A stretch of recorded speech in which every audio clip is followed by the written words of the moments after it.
او نن درته د حضور پاک یو بل شان ذکر کوم ادا چې نبی کریم صلی الله علیه وسلم ته الله پاک عظیم معجزې ورکړې هر پیغمبر له خدای معجزات ورکړي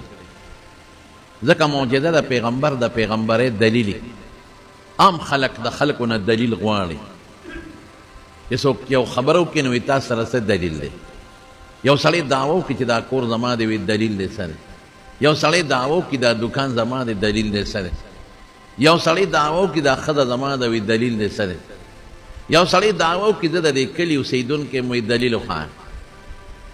دقه رنګې پیغمبر د پیغمبرۍ دعوه کوي چې زه د الله د طرف نه د مخلوق د هدایت دپاره لېږلی شوی نو که د هغه نه څوک دلیل وغواړي چې دلیل دې څه دی نو الله پاک پیغمبر له بیا دلایل ورکړي وي هغې دلایلو ته هغې براهینو ته معجزات وایي عاجزه کوونکي دي مخلوق له د دې مثال بل څوک نشي پیش کول که بل څوک یې مثال پیش کړي نو بیا خو به هر سړی وایي د پیغمبر یې مدامې دلیل دی نو معجزه داسې یو شی دی چې بغیر د پیغمبر نه یا د پیغمبر د منشا نه بغیر د بل چا نه دا د سره نشي صادرین چې بل څوک دعوه ونه کړي حضرت موسی علیه السلام چې کله فرعون ته راغی او دعوت د ایمان یې ورکړ نو هغه ورته همدغه وایي که نه وی تا سره څه دلیل دی نو هغه ورته کونټۍ په ځمکه وغورځوله وی دا مې دلیل دی د هغې نه الله اجدها ښامار شروع جوړ شو تلوي او حضرت عیسی علیہ السلام په خپله وایي قرآن شریف کې الله ذکر کوي وابرئ الاکمه والابرص واحیي الموتى باذن الله زما دلیل دا دی چې په برګي لاس راکاږم الله به یې جوړی او چې مادرزاد روندي د مور نه پیدا ړوند چې اړو جوړیږي نه هغه له په سترګو لاس راکاږم جوړیږي ما او مړی څوک جم دی کولی شي احیي الموتى باذن الله د خدای په حکم زه مړی جم دی کوم دا معجزه شو دقه رنګې حضور پاک لم خدای پاک هغه معجزات ورکړي دي چې د نورو پیغمبرانو نه زیات دي هر پیغمبر معجزه د هغه دلیل دی زموږ بعضې ملایان صاحبان د پیغمبر علیه السلام او د نورو پیغمبرانو د معجزو په منځ کې لږ داسې تقابل غوندې کوي نو لږ خطا شي تېر وځي د نورو پیغمبرانو د معجزاتو لږ تنقیص او توهین ترې راشي دا به نه کوم د هر پیغمبر معجزه د خدای د طرف نه ده او د غټ دلیل دی او د پیغمبر غټ صفت دی نو په داسې اندازه به خبره کوي چې د یو پیغمبر د معجزې توهین او تذلیل را نشي خو دا به وایو چې زموږ د ښکلي مبارک پیغمبر معجزات ډېره دي او یو لویه معجزه د قرآن شریف په شکل کې ده چې هغه همیشه هم ده او غټ هم ده ما چې دا کمایت درته ولست رب العالمین په قرآن شریف کې فرمایي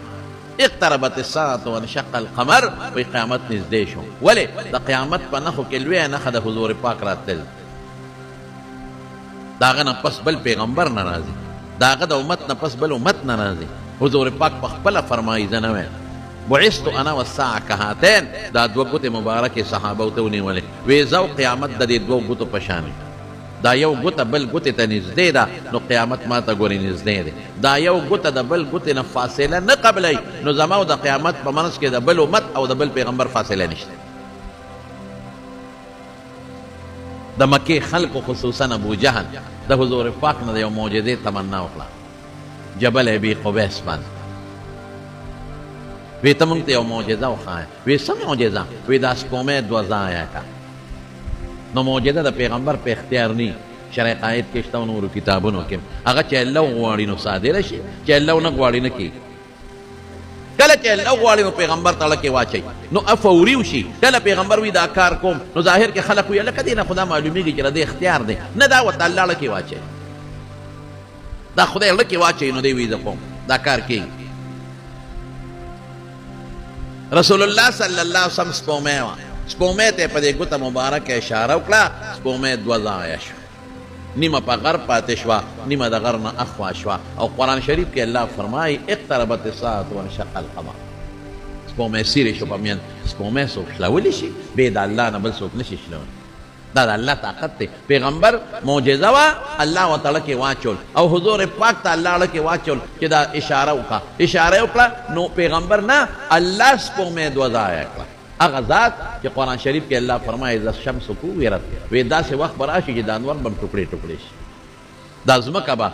داسې شي کالفراش المبثوث، دا خلک دا به د پتنګانو په شان او دا ځمکه به ټوکړې ټوکړې شي. الله قادر. وی څنګه منې که نه دا معجزه؟ نه وی دا خو تا په مونږ جادو کړ، ته خو جادوګر یې. رسول الله مبارک ورته وفرمایل خصائص کبرا کې شته، سیوطي لیکلی دی، وی ښه جادو خو په تاسو کېږي، په بل چا خو نه کېږي که نه. خو زه جادو کوم په دې مخکې خلکو به وکړم چې څوک په کورونو کې دي یا په چارسده پېښور کې دي، نو هغې باندې خو نشم کولی. وی او بالکل ښه وایي چې ستاسو قافلې چې کومې تللي دي شام ته، یمن وغیره ته، هغوی چې راشي هغوی نه تپوس وکړي چې هغوی رالل دي تپوس وکړه په پلانکېش پسې نه وي تاسو لیدي دي؟ وی او سپومۍ په میند دوړه کړې شوې وه، یو داسې لاړه او بله په ځای وه او بیا دواړه یو ځای شو. وی وایه که نه چې زه جادوګر یم خو په تاسو مې جادو کړ، په دغې خلکو خو ما جادو نه دی کړی په دې قافله وویل. یاره وی ته ډېر غټ جادوګر یې، ستا جادو په ټوله دنیا چلېږي. دا د پیغمبر معجزه، یعنی هغه کار چې د پیغمبر نه صادر شي یا د پیغمبر مخکې د هغه د منشا مطابق صادر شي، دو خبرې دي ګورئ،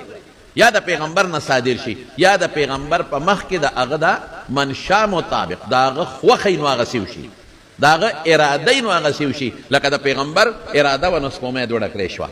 دې ته معجزه وایي. او دا د عقل نه او د عرف نه بهیر دی، نه د انسان عقل اخلي نه په عرف کې څوک کولی شي. دا یوه شو. دویمه څه ده؟ دویم هم درته وویم، حضور پاک چې کله معراج ته لاړ، قرآن شریف پوهېده نه وی؟ سبحان الذي أسرى بعبده ليلا من المسجد الحرام إلى المسجد الأقصى الذي باركنا فيه لنريه من آياتنا إنه هو السميع البصير. الله خپل پیغمبر خپل بنده د بیت الله د مکې مکرمې نه بوته بیت المقدس ته څونه مزل؟ هغه زمانه کې د میاشتو مزل،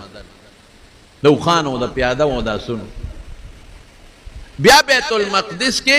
2 رکعته مونځ کړی دی پیغمبرانو ته، بیا د بیت المقدس نه بره تللی د اسمانونو ته، حالانکې د دې ځمکې نه اسمانه پورې د 500 کالو د تیزې سورلی مزل دی. هغه الله ته پته چې څومره د لومبي نه دویمې پورې، د دویم نه دریم، دریم نه څلورم، د هرو 2 اسمانونو منځ کې دومره فاصله ده. هغې ته لاړ، بیا عرش ته الله ته ورسېد، بیا په جنتونو وګرځېد، بیا دوزخونه وکتل او په لاره د پیغمبرانو سره ملاقاتونه وشو. په لومبي اسمان کې د حضرت آدم علیه السلام سره ملاقات وشو، په دویم اسمان کې د حضرت عیسی علیه السلام او د حضرت یحیی علیه السلام سره ملاقات وشو، په دریم اسمان کې د حضرت یوسف علیه السلام سره ملاقات وشو، په څلورمه کې د حضرت ادریس علیه السلام سره ملاقات وشو، په پنځمه کې د حضرت هارون علیه السلام سره ملاقات وشو، او بیا په شپږم کې د حضرت موسی علیه السلام سره، او په اووم کې د حضرت ابراهیم علیه السلام سره. بیا لاړ الله سره ملاقات وشو. دا ثابت دی ملاقات. رؤیت کې لږ اختلاف شته، هم راجح دا ده چې رؤیت هم شوی دی، خو خیر ملاقات د الله سره وشو. بیا جنتونه ولیدل او بیا دوزخونه، او بیا واپس چې په کومه لاره تللی و په هغې راغی بیت المقدس ته، او د بیت المقدس نه واپس مکې مکرمې ته راغی. دا څومره د میاشتو نه، د کلونو نه، د کروڑونو کلونو مزل. عقل کم ځای ده؟ لاره کې خلا ده، هوا د سره نشته، اکسیجن نشته، لاره کې یخې علاقې دي، د دې ټولو نه الله ورتېر کړه. ولې ما خو درته وایي معجزه وایي دې ته چې د عقل نه به بار عقل به نه مني. او چې بیا د مکې نه مدینې ته ته دا بیت المقدس ته، نو سیوطي لیکلي په خصایص کبرا د معجزاتو باب کې وګورئ، بلا طرق د حدیث دی حسن درجې ته رسېدلی دی. لاره کې پې مونځ وکړو، دلته 2 رکعته وکړه، وایي دا کوم ځای دی؟ وایي دا یې د هجرت ځای دی. بیا په یو ځای سورلی ودروله، وایي دلته 2 رکعته وکړو. کوم ځای دی؟ وایي دا هغه ځای دی چې موسی علیه السلام ته تورات میلو شوی و، تور. بیا بل ځای سورلی ودروله، وایي دلته 2 وکړو. دا کوم ځای دی؟ بیت الله هم چې کوم ځای عیسی علیه السلام پیدا شوی دی. دا دومره سفر وشو، د لکونو کلونو، د کروڑونو او د اربونو کلونو مزل دی. لیکن حضور پاک چې ته او واپس راغی، نو بستره چې څنګه ګرمه وه مقصې ګرمه پرته وه، او چې ته نو سیوطي لیکلي دي، ما راته بیا حواله درکړه. بیهقي لیکلي دي چې هغه زنځیر یې راوغورځاو، چې سړی ځي نو زنځیر د کړو زنځیر یې هغې راوغورځاو، نو هغه خو په لقېدو شي که نه، نو چې واپس راغی زنځیر همغسې لقېدلی او درېدلی. نو دې ته څه ویلې کېږي؟ معجزه. عقل نه بار خبرې. هلکه دا څنګه څه ته وایي؟ څنګه هم هغې شي ته ووایه چې د عقل لاندې راځي، څنګه هغه شي کې ووایه چې هغه د عادت او د عرف لاندې راځي. معجزه وایي دی ته چې د عقل نه به اوچته وي، عقل به نه مني، عرف او عادت به نه مني. ځکه خو به خلک ووایي چې دا پیغمبر دلیل دی که نه. که د عرف او د عادت لاندې لکه ما ته څوک وایي یو معجزه پیش کا، مثال پتور یا تا ته یا بل چاته او څه معجزه یو جام اوبه او زه لاړ شم او د دې ګیلاس کولر نه ولا جام را ډک کړمه نو دې ته معجزه نه وایي دا د عرف لاندې راځي دا عقل لاندې راځي دا خو ته هم کولی شي او مړه دا خو زه هم کولی شي د دې منصور بادشاه زمانه کې یو سړي د پیغمبرۍ دعوه وکړه دروغجنو منصور بادشاه ورته وایي ستا څه معجزه ده وایي چې ته څه غواړې وی یو خټکي دلته اوس راوړه د میدان کې راته یو خټکي راوړه زه به موږ به ومنو چې ته پیغمبر یې او که نه وی یو 3 ورځې مهلت را دله به راوړو هغه وی 3 ورځې خبیث بچیا 3 نه که ګنټه مې درکړه نو هلته به لاړ شي دوکان کې به والی وروبړی 3 ورځې کې لاړ شي بازار ته او دلته به یې ماله راوړې نو 3 ورځې مهلت مانه او ته ما خو د پیغمبرۍ دعوه کړې ده د خدایه خو مې نه ده کړې وی خدای 6 میاشتې کې پیدا کوي او ته ماله 3 ورځې مهلت هم نه راکړې ګوره اوس دا معجزه نه ده خدای چې 6 میاشتې کې پیدا کوي دا عرف او عادت دی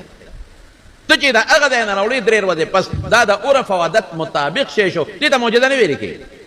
معجزه وایي دې ته چې عقل به نه مني عرف به نه مني نو ته به ومنې چې هو عقل نه موچته ده او د عرف نه او د پیغمبر نه صادره شوه معلومیږي دا چې دا خدایي طاقت دی عرف او عادت یې نه مني معجزه وي خدایي طاقت